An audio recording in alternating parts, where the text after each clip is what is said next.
The world is trained to expect noise. When someone insults you, they wait for your outrage. When you're cornered, they expect panic.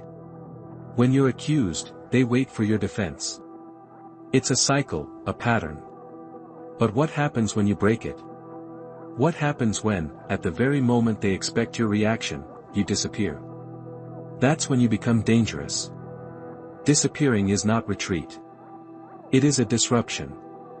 It breaks the rhythm your enemy relies on. They've planned for your response, rehearsed your retaliation, and they're fully prepared for the version of you that shows up when provoked. But when you vanish, emotionally, mentally, physically, you collapse their entire framework. Because they weren't prepared for silence. They weren't prepared for stillness. They weren't prepared for nothing. This is where control begins. People crave control through reaction. They want to pull your strings, poke you until you explode, bait you into defending what doesn't need defense. But if you resist the urge to speak, to reply, to explain, you become ungovernable. Your absence creates confusion.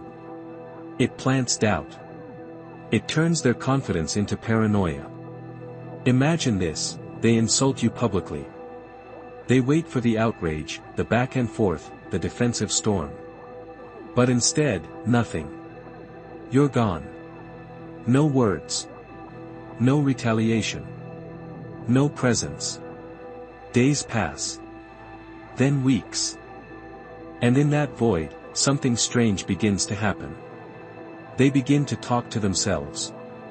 They repeat the story over and over to justify it, because silence is uncomfortable, and yours is now speaking louder than anything they said. That's when you win without lifting a finger. We live in a world addicted to presence. Constant updates, instant responses, public proof of reaction. And in that chaos, disappearance becomes power. Controlled absence sends a message louder than any scream: you don't get access to me. Not my time. Not my energy. Not my mind. And that terrifies people who feed on control. But here's the deeper truth: disappearing gives you leverage. While they burn themselves out creating drama, chasing a version of you that doesn't exist anymore, you are rebuilding, redirecting, and sharpening your next move.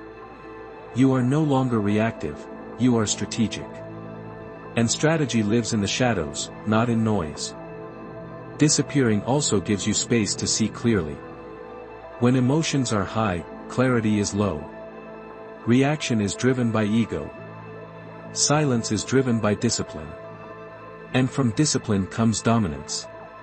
While they play checkers on the surface, you're playing chess in the dark. They're yelling into the void, and you're watching every move from the silence. This isn't about hiding.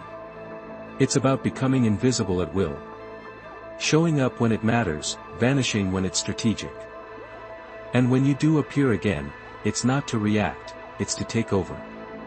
So ask yourself this: who expects your reaction? Who wants your energy right now? Who is baiting you into explaining, proving, defending, collapsing? Now imagine giving them nothing. Just stillness. Discomfort. Emptiness. Let them spiral. Let them exhaust themselves. Disappear long enough, and they'll forget the script. Show up later, and you'll be the one writing it. If this perspective speaks to you, you're not average. Most people want to win the argument. You're here to win the game. Stick around, because in part 2, we'll go deeper into how disappearing creates psychological power, and how to use it without ever being seen. The silence starts to echo in their mind. They begin to question themselves: did they go too far? Did they miscalculate you? The absence of your response becomes a mirror, forcing them to look at their own actions with no feedback to distort it. And that discomfort, that uncertainty, is exactly where your power takes root. See, when you speak too soon, you hand over your strategy. But when you vanish instead, they're left trying to decode a message that was never sent. They assume things. They invent theories. They build entire narratives around your absence. And here's the catch: They reveal more about themselves in your silence than they ever would in your presence. The person who waits to react usually sees more. That delay isn't just a strategy, it's intelligence. Because now, while they're spiraling, you're observing everything: who supports them, who laughs, who watches silently, who mimics them. You're gathering data no argument could ever reveal. And once you have that map, you don't just know who your enemy is, you know the entire terrain. Control is not about domination. It's about direction. When you disappear, you remove yourself from their battlefield. You let them fight shadows, chase ghosts, collapse under the weight of their own ego. And while they exhaust themselves trying to pull you back into the game, you quietly redesign the board itself. They expect you to play checkers. You're building chess pieces. Disappearance also exposes dependency. When someone feeds off your attention, your reaction is their fuel. Take that away, and they begin to starve. You'll notice it, the sudden attempts to provoke you again, subtle or blatant. They'll send messages, post cryptic things, bring your name into conversations, anything to drag you back into their arena. Don't go. Stay out long enough, and the noise fades. What once looked like an attack becomes background static. Their performance loses its audience. Their influence crumbles not because you crushed it, but because you refuse to engage with it. That's the quiet kill, not by confrontation, but by irrelevance. But silence alone isn't enough. Disappearance is powerful only when it's paired with evolution. You don't disappear to hide, you disappear to grow. While they obsess over the old version of you, you're sharpening the new one. You're reading more. Planning deeper. Training harder. Shifting your identity not by announcing it, but by becoming it. And when you return, if you choose to, you'll do so from a higher ground. Not as the person they baited, but as someone they no longer recognize. That version of you doesn't react. That version moves pieces silently. That version isn't playing their game anymore. What they thought was silence, was metamorphosis. If you disappear without transformation, it's just absence. But if you disappear with intention, it's a weapon. You weren't hiding. You were restructuring. And soon, everything they thought they understood about you will collapse under the weight of who you've become. Control isn't taken with noise.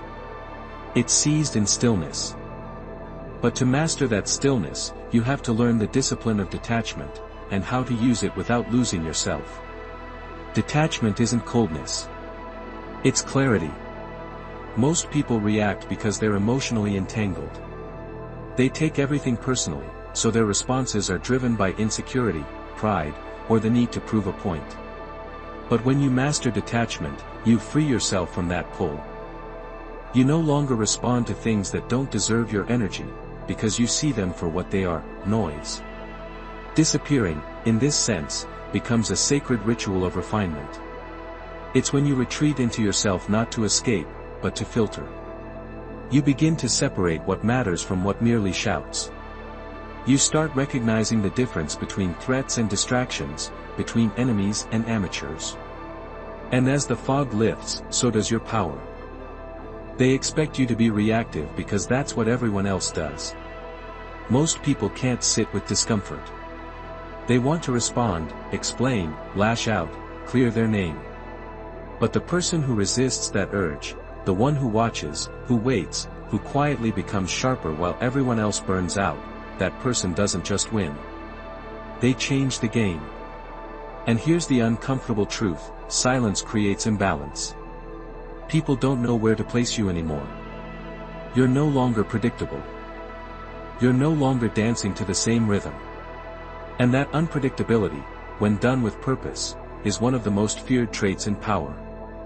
Because people can't destroy what they can't define. Your absence forces them to fill in the blanks, and they almost always get it wrong. They think you're weak. Or broken. Or scared. Let them think that. Because while they underestimate you, they open themselves up. They expose weaknesses. They stop guarding themselves. They let their ego take control. An ego, when left unchecked, always sabotages itself. Now imagine re-entering, not loudly, not with revenge, but with subtle, undeniable force. You don't explain. You don't apologize. You simply move with calm authority. The people who mocked you now feel tension. The ones who wrote you off now fall quiet. Because they realize, the person who disappeared didn't vanish, they transformed. This transformation isn't just internal, it shifts your external presence. You walk differently. Speak with less urgency. Make fewer statements, but each one lands with more weight. That's what controlled disappearance does, it turns you from someone who reacts into someone who commands. You're not playing their game. You're building your own arena. It's also in this silence where your long-term power begins to build. While others compete to win small battles of attention or reputation, you're quietly shaping something more dangerous: longevity. Relevance fades fast when it's based on reactions. But mystery lasts. Strategy lasts. Self-control lasts. And most importantly, results speak loudest of all. The world remembers those who didn't just survive attacks, but rose above them in silence. The ones who reappeared not to fight back, but to rise so far ahead that the battle no longer mattered. That's the level you aim for. That's how control becomes permanent. But there's another layer to this power, one even deeper. Because once you've mastered disappearance for your own evolution, you can begin to use it not just for protection, but for manipulation. And that's the deeper layer: disappearance becomes a tool to move others without touching them. Once you've withdrawn and reshaped yourself, you don't just come back stronger, you make the people around you move as if of their own accord, dancing on strings they don't know exist. When you disappear, you leave gaps. Those gaps become opportunities. People rush to fill them. They project motives. They adjust behavior. They overcompensate.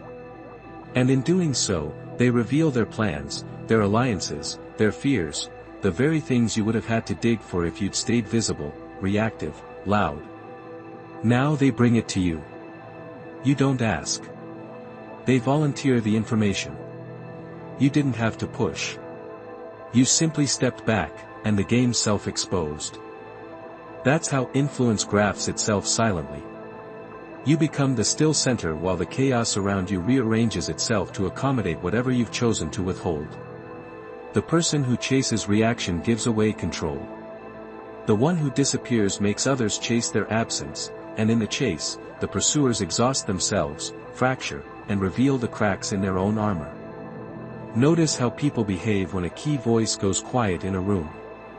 They vote differently. They seek validation elsewhere.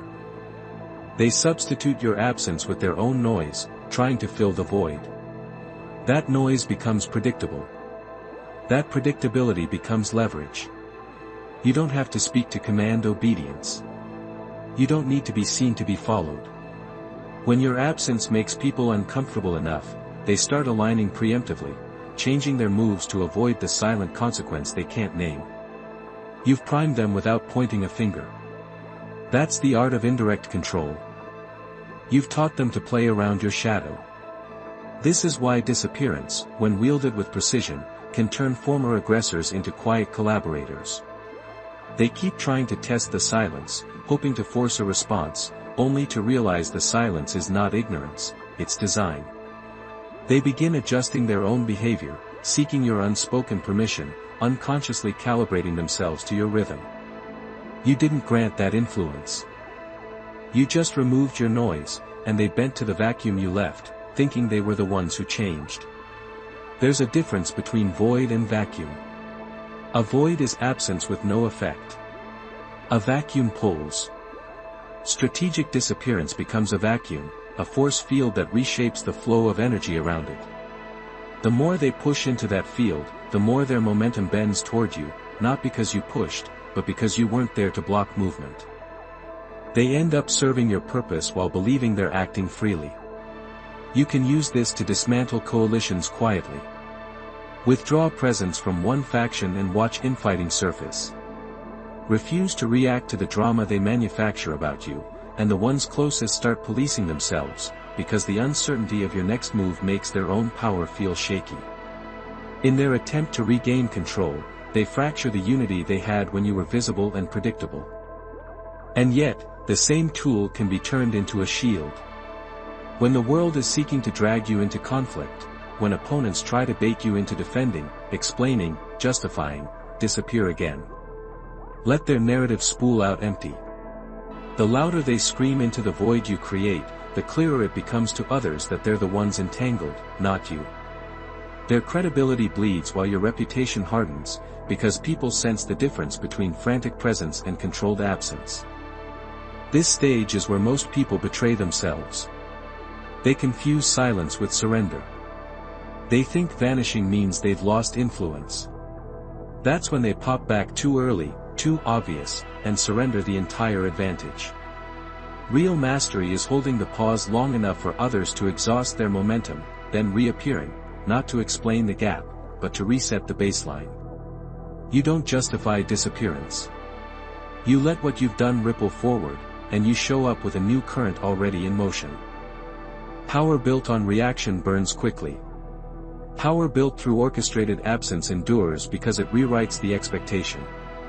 People no longer expect to control you, they expect to adapt to you. They watch their own shadows when you're gone, wondering what retreat means. That paranoia feeds your influence quietly, because the uncertainty you introduced continues working even when you're not thinking about it. So keep letting them chase echoes. Keep letting them manufacture drama in your silence. Let their efforts expose their weak points while you maintain the larger architecture of your intent. You're not disappearing because you're afraid. You're disappearing because you understand that presence can become a leash, visible, tempting, and easy to grab, whereas absence makes them question the very foundation of what they thought they controlled. And when you do act again, it won't be to fix. It will be to advance. You won't be dragged back into their cycle. You'll shift the game to a new board they didn't know existed while they were still playing by the old rules they assumed still held. The moment they realize what's happened, it won't be a loud confrontation. It will be a quiet adjustment. They'll start moving differently, not because you told them to, but because they've already internalized that the absence they once exploited now carries consequences they can't name, and the only thing they can do is align. That's how disappearance becomes not just defense, not just evolution, it becomes the engine of your control, unseen and unstoppable. Power, once internalized, becomes instinct. You no longer have to think about disappearing or withholding. It becomes your default, not as a tactic, but as a nature. And that's when the transformation completes. You are no longer reacting to the world. The world is reacting to your silence, your reappearance, your pace. And here's the subtle magic: when people adapt to your rhythm, you gain leverage without movement. You shift entire rooms without saying a word. Your presence, when you choose to offer it, lands like thunder, because it follows absence. You speak less, but what you say cuts deeper. You show up less, but when you do, it becomes an event. People prepare for you. They measure their tone. They anticipate your judgment. You've changed the emotional temperature of every environment you enter, by not being there. This is the reward of controlled withdrawal: you reset how people treat you. Because absence makes people remember who they were before they had access to you. And when they realize they were more chaotic, more scattered, less certain, they don't just notice your value, they fear losing it again. That's the deeper psychological shift. They associate your absence with discomfort and your return with clarity, even if you never explicitly promised them anything. This is how leaders emerge without asking for followers. But to wield this power fully, you must also manage your timing. Disappearing too often turns you into a ghost, unreachable, forgotten. But disappearing with purpose? That's strategy. It teaches people not to expect access, but to earn it. And when you return, it's not to pick up where you left off, but to escalate. You don't come back to join the game, you come back to change its rules. Most never develop this discipline because they're too attached to being seen. They crave relevance. But true influence often requires strategic invisibility. Relevance is short-lived. Mystery, on the other hand, is timeless. And nothing feeds mystery more than an unpredictable rhythm. They should never know when you'll speak. Never know when you'll appear. That ambiguity keeps them watching, waiting, wondering. This is where patience becomes the highest form of power. You no longer rush outcomes. You let them ferment. You trust that what's yours will come, not because you chase it, but because your absence has already shaped the conditions that pull it toward you. While others scramble to dominate conversations, trends, or narratives, you become the constant absence that anchors the space around you. Your silence becomes its own kind of noise, louder than their shouts, more commanding than their arguments. And when you finally act, your move doesn't just disrupt the game, it defines it. Because by then, you haven't just cultivated power, you've become the silent architect of its flow. People no longer ask, "What will you do?" They ask, "When will it happen?" And in that subtle shift from reaction to anticipation, you've turned every move, every pause, every return into a declaration. No one sees the build-up. No one hears the process. But they all feel the result. And that's where we take this next, into the final phase of control, not just moving in silence, but weaponizing it. Not just mastering absence, but making it your presence. When you've made people afraid of what you might do, even when you're not there, that's when you've won. Once you've trained the world to anticipate your return, the game changes entirely. People become more cautious, less certain, even paranoid, not because of what you've done, but because of what you might do. This is when silence becomes a weapon more dangerous than action. You've created a version of yourself in their minds, one that acts with precision, appears without warning, and disrupts without effort. They start fearing ghosts of moves you haven't even made. The moment you no longer have to do anything to affect the outcome is when true power has settled in. It's invisible. It's ambient. It doesn't announce itself, yet everyone adjusts in its presence. You've become not just a person, but a condition others must navigate. Their confidence erodes under your unpredictability. Their planning now includes your possibility. And that's where your control multiplies, because while they're guessing your next move, you're already 4 moves ahead, or better yet, playing a different game entirely. Understand this, the power of might is greater than the power of is. When people fear what you might say, what you might reveal, what you might do, without certainty, they hesitate. They slow down. They choose safety. They self-censor. And in doing so, they hand you control without realizing it. This is the Machiavellian trick, not to fight openly, but to let your potential weigh more than any punch you could throw. It's not just silence anymore, it's psychological warfare. And you must learn to reinforce it subtly. A single glance, a delayed response, an unexplained absence, these become more meaningful than explanations or arguments. A message left unread becomes more powerful than a speech. A no-show at a critical moment becomes a statement louder than attendance. You've trained them to interpret your inaction as strategy, not accident. People start reading into everything. They look for signs. They whisper to others about what your silence could mean. And suddenly, you're in every room without being in any. You're shaping conversations you're not a part of. Your influence circulates on speculation alone. This is how myths are built. Not by being loud, but by being felt. And to keep the myth alive, you must maintain tension. Don't always give them closure. Don't always reappear to explain. Let them live in the unknown. Let them write the story themselves. Their fear will do more to elevate you than any explanation could. And still, you must control this balance. If you disappear for too long without impact, you become irrelevant. If you reappear too often, you become predictable. So you calibrate. You move when least expected. You strike when the silence is most deafening.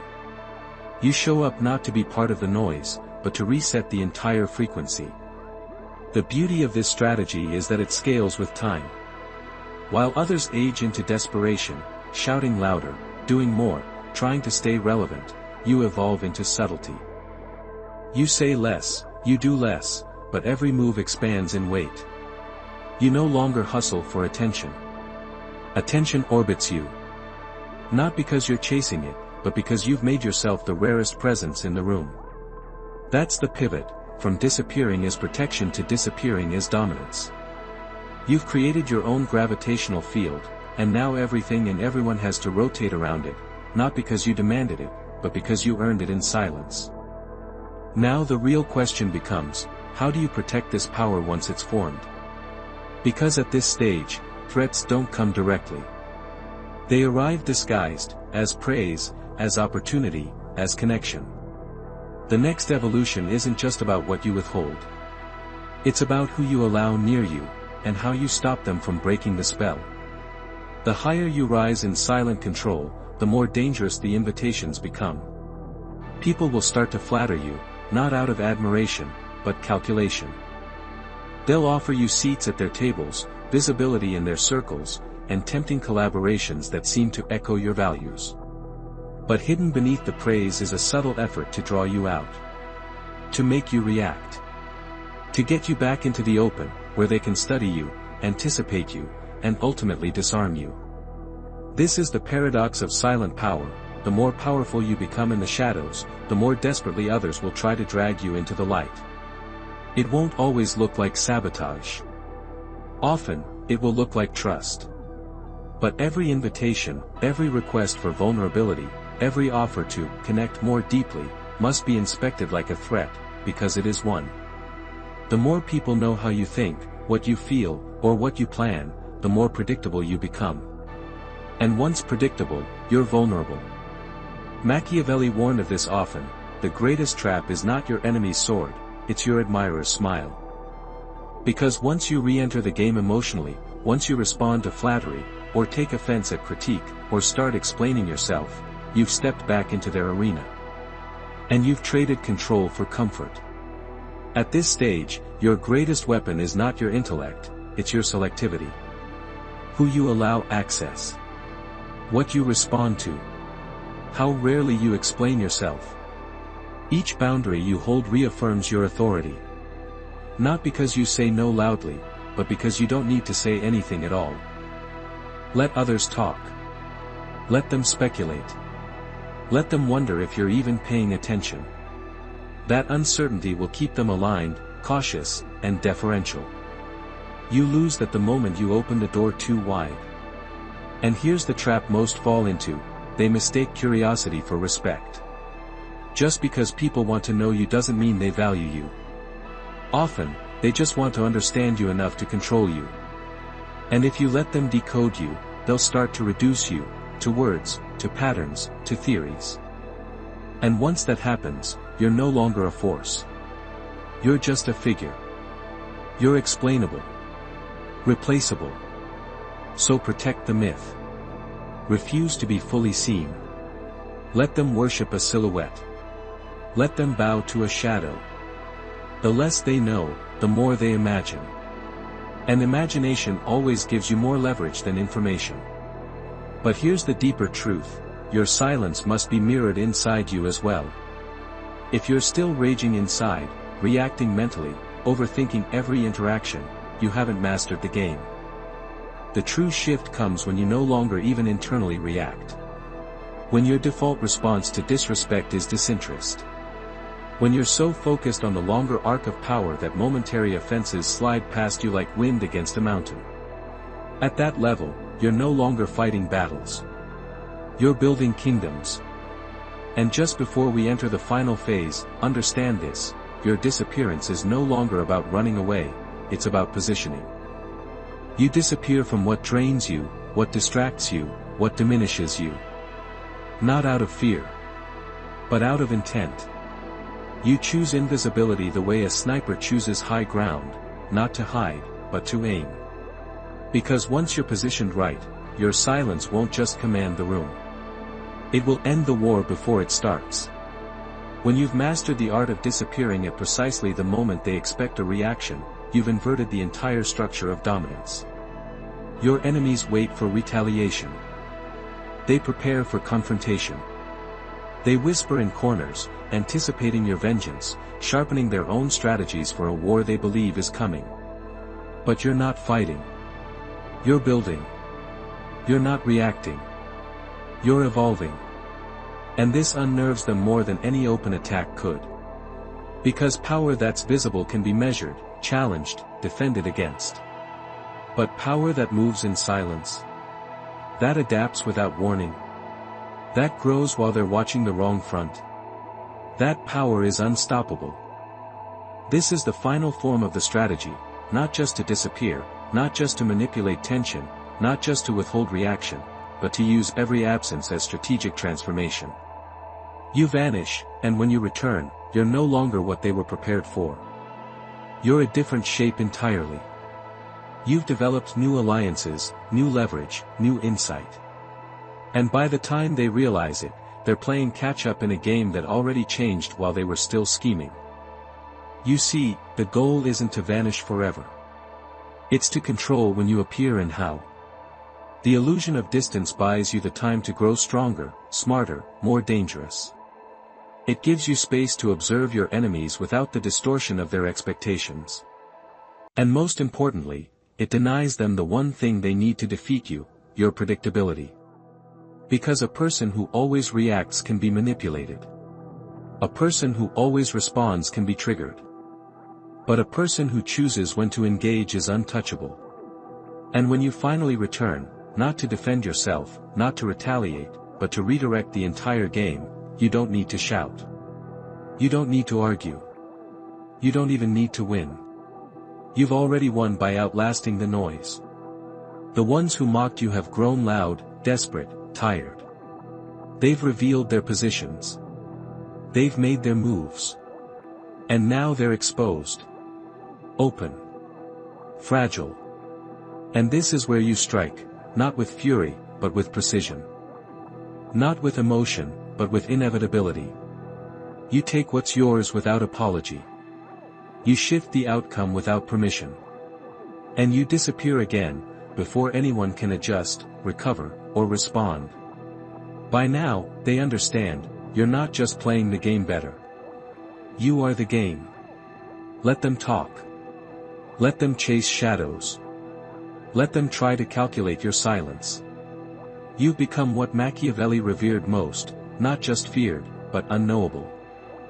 And in a world built on noise, being unknowable, is the purest form of power. Because once you understand this, once you learn to disappear when they expect you to react, you no longer just survive the game. You own it. And if this shifted something in you, stay close. Subscribe now, not just for more, but for sharper. The ones who move in silence, must also learn in silence. We'll keep going deeper.